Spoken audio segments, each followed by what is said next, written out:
Hello friends, तो आज की वीडियो में हम देखेंगे कि शेयर मार्केट क्या है। तो बहुत से लोगों का क्वेश्चन होता है कि शेयर मार्केट में इन्वेस्ट करें या ना करें। तो आज इस वीडियो से मैं ये डाउट क्लियर करना चाहूँगा। बहुत से ऐसे यूट्यूबर्स मिलेंगे जो आपको बताएंगे कि आप यहाँ इन्वेस्ट करो, आपका ये फ़ायदा हो जाएगा, अभी ये स्टॉक का बॉटम बन गया है, या this is the right time to invest now. तो बहुत से लोग बताएंगे आपको, पर असलियत ना कोई नहीं बताता। तो मैं इस वीडियो के माध्यम से ये असलियत बताना चाहूँगा कि शेयर मार्केट में वाकई में इन्वेस्ट करना भी चाहिए या नहीं करना चाहिए तो कितना करना चाहिए, रिस्क है तो कितना है। तो अगर मैं आपको बताऊं इसके बारे में डिटेल से, तो रिस्क है। आप इन्वेस्ट करेंगे शेयर मार्केट में, रिस्क है, और ज़्यादा रिस्क है। ये नहीं कि कम रिस्क है, कि हाई रिस्क है। यहाँ पे मैं यहाँ पे लिख देता हूँ, हाई रिस्क। अब ये हाई रिस्क मैं क्यों लिख रहा हूँ, इसके पीछे रीज़न है।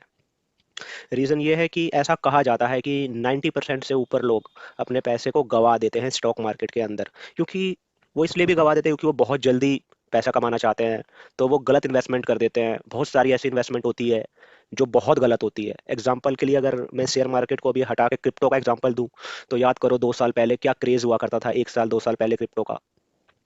क्रिप्टो को ऐसा बना दिया गया था कि छोटे बच्चे बच्चे 15-15 साल के बच्चे इन्वेस्ट कर रहे थे क्रिप्टो के अंदर। ठीक है। तो वो सब क्या था? वो सब था, पता है क्या?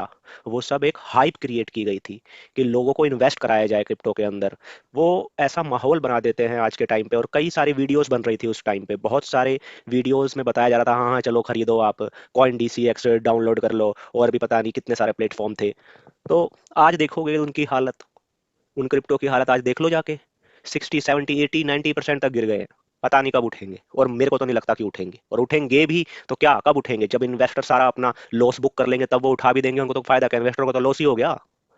जो इन्वेस्टर 1 साल से बैठा हुआ है ये सोच के कि ये अब बढ़ेगा, वो बढ़ा ही नहीं, उसने लॉस बुक कर लिया, उसके बाद तुम उसको अगर बढ़ा भी दे दोगे तो क्या ही कर लोगे। तो आपको समझ में आ रहा है? तो इस तरीके से हाइप क्रिएट की जाती है। हर जगह पे है ये, हर शेयर मार्केट के अंदर भी ये किया जाता है। मैं अभी आपको एग्जांपल से बताता हूँ, तब आपको समझ में आएगा। तो मैं एग्जांपल से बताने की कोशिश करता हूँ आपको। जैसे कि यहाँ पे कोई स्टॉक ले लेते हैं, ये जीरोधा का अकाउंट है। मैं आपको एक स्टॉक का नाम दिखाता हूँ, आप सब जानते हैं उसको, ये आइडिया वोडाफोन। खोल रहा हूँ मैं। तो ये आइडिया का, ये VI नाम दे दिया था इसका बाद में। ठीक है, ये देखो, देखोगे आप इसकी हालत, मैं आपको दिखा देता हूँ इसकी हालत। ये देखो, अभी यहाँ पे आपको समझ में आएगा कुछ। ये देखो 2015 में, देखो इसे, ये देखो, ये लाइन में यहाँ से ड्रॉ कर देता हूँ। 2015 के अंदर ये स्टॉक 100 रुपये को पार कर गया था। तो आपको क्या लगता है कि क्या 2015 में यहाँ पे खरीदा नहीं गया होगा आइडिया को? बिल्कुल खरीदा गया होगा। लोगों ने वेट किया होगा, उसके बाद देखो कंटिन्यूसली, देखो कैसे गिर रहा है, ये देख रहे हो तुम, कैसे गिरता जा रहा है, गिरता जा रहा है, गिरता जा रहा है, गिरता जा रहा है। और देखो कहाँ रुका है गिरता हुआ, ये तुम्हें मैं बता देता हूँ कहाँ रुका है ये जाके रुका था 2 रुपए 3 रुपए के आसपास। समझ रहे हो बात को? मतलब ये ये देखो यहाँ पे 2020 21 22 23 चल रहा है, ये यहीं पे ही लटका हुआ है। कब जाएगा ऊपर, कुछ पता नहीं है किसी को। ठीक है, ये जा ही नहीं सकता ऊपर क्योंकि इन पे इतना कर्जा हो गया है। ये सब पता नहीं लगता। जब स्टॉक ऊपर होता है तो अच्छी अच्छी खबरें आती हैं। वो हम कभी भी कोई कंपनी के बारे में ये बता नहीं सकते। आज हम रिलायंस को सबसे बड़ी कंपनी कहते हैं, हो सकता है 5 साल बाद वो गिर जाए, रिलायंस खत्म हो जाए। अनिल अंबानी की कंपनी देख लो, अनिल अंबानी की कंपनी, अनिल अंबानी की कंपनी का क्या हुआ? किसी को कुछ याद हो तो जाके उसके सारे शेयर देख लो, जीरो हो गए हैं सारे शेयर, बिल्कुल जीरो। तो ये कोई एक एग्जांपल नहीं है यहाँ पे जो मैंने आपको VI का दिया है एग्जांपल कि इसके शेयर का क्या हुआ। क्योंकि अब आप देखो 16 के अंदर ये शेयर, 15 के अंदर 100 रुपए का था, अब गिर गया। क्या पता है आने वाले समय में किसी भी कंपनी का क्या होगा। ये प्रिडिक्ट करना 5 साल में, 6 साल में, क्योंकि शेयर तो हम एक बार खरीद लेते हैं और अगर वो कंटिन्यूसली गिरते ही रहते हैं तो उनको एवरेज करना भी मुश्किल हो जाता है। मैं आपको एक और एग्जांपल दिखाता हूँ अभी, जब आप थोड़ा समझेंगे। तो यहाँ पे हम एक शेयर ले लेते हैं जिसका नाम है मनापुरम। ये मैंने मनापुरम का ग्राफ खोल दिया है आपके सामने। अब देखो इसकी क्या हालत इन्होंने करी है कि ये देखो 200 से ऊपर ले गए, यहाँ देखो 200 तक ले गए थे ये इसको। 2022 की बात है, 1 साल पहले की।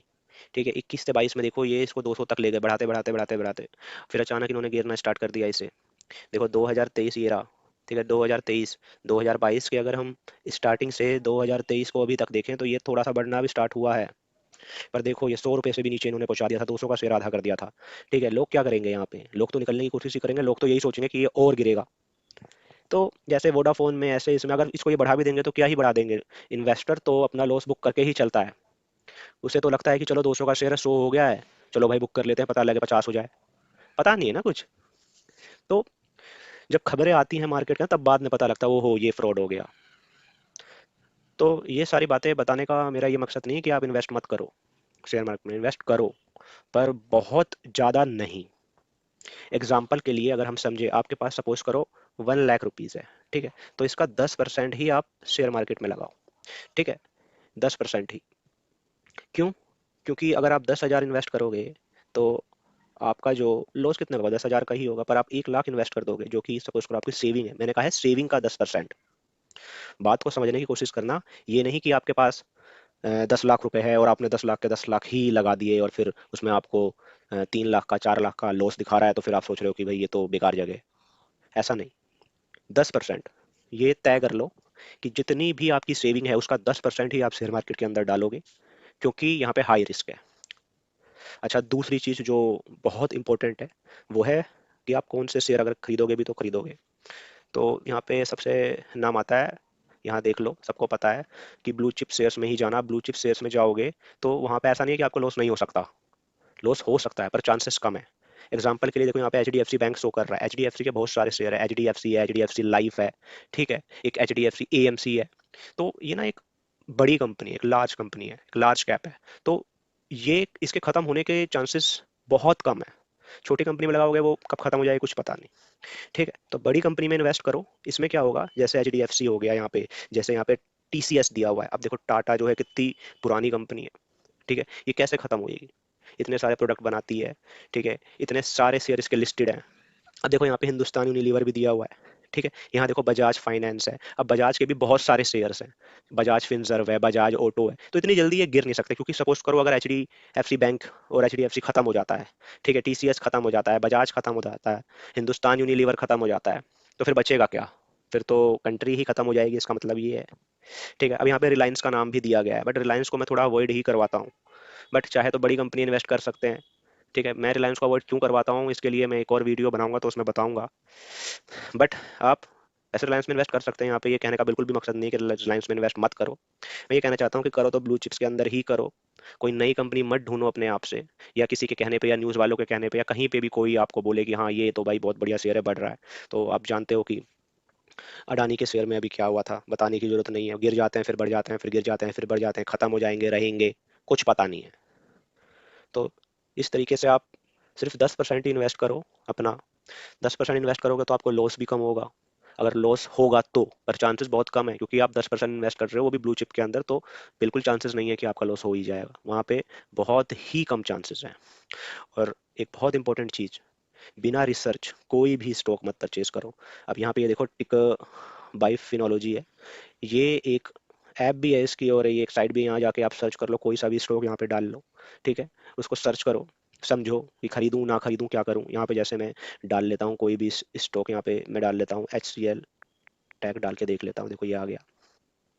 अब ये देखो एच सी एल टैग हमारा खुल चुका है, तो इसमें मैं समझाने की थोड़ी कोशिश करता हूँ। तो देखो सबसे पहले यहाँ पे फिन स्टार दिया हुआ है, ठीक है, फिन स्टार का मतलब है कि ये आपको यहीं से पता लगेगा कि करना है नहीं करना है। देखो 4 स्टार दिया हुआ है, तो यानी कि अच्छी कंपनी है, तो किसी भी स्टॉक को देख सकते हो।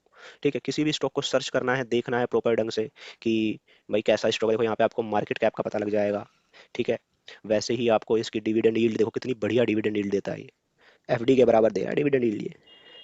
ऐसे ही आप और भी बहुत सारी रिसर्च कर सकते हैं, जैसे मैं इसको और दिखाता हूँ नीचे करके। तो यहाँ पे देखो, एक चीज़ समझने वाली है यहाँ पे, कि यहाँ पे हमें ये डेट भी दिया हुआ है। ये डेट ज़्यादा नहीं होना चाहिए, देखो 226 करोड़ है, पर मार्केट कैप तो 3 लाख के आसपास है।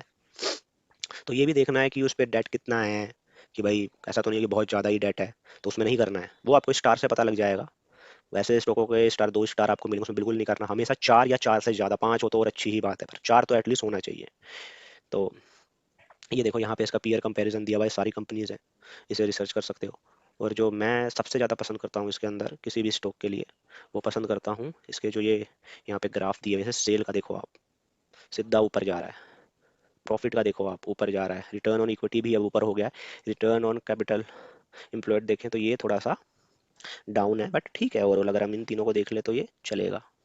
ठीक है, तो इस तरीके से आप इन्वेस्ट करें इसके अंदर की। अब देखो यहाँ पे नीचे जाओगे तो यहाँ पे आपको प्रोमोटर होल्डिंग्स भी दिखाई पड़ेगी। अब ये देखो यहाँ पे बहुत इंपॉर्टेंट चीज़ है कि प्रमोटर होल्डिंग हमेशा 50% से ऊपर ही होनी चाहिए। देखो यहाँ पे दी हुई है 60% के करीब, 71 7। एफआई का कितना पैसा लगा है, डीआई का कितना लगा है, पब्लिक का कितना लगा है। ऐसा नहीं है कि पब्लिक का ज़्यादा लगा है, पब्लिक के पैसे कम ही होने चाहिए और एफआईडीआई के ज़्यादा ही होने चाहिए। देखो कोई भी शेयर प्लेज नहीं है, तो ये सब भी देखना है आपको, इसके अंदर रिसर्च करनी है प्रॉपर तरीके से, उसके बाद इन्वेस्टमेंट करनी है। ये नहीं कि आप न्यूज़ सुनी कि ये स्टॉक है, ये बढ़ने वाला है, इसके अंदर ये न्यूज़ आ गई है, इसके अंदर ये कंपनी इन्वॉल्व हो गई है, उसके बाद आपने पैसा डाल दिया और उसके बाद वो स्टॉक गिर रहा है, फिर आप अपना सर खुजला रहे हो कि भाई क्या हो रहा है। ऐसे नहीं, रिसर्च करके प्रॉपर ढंग से आपको इन्वेस्टमेंट करनी है।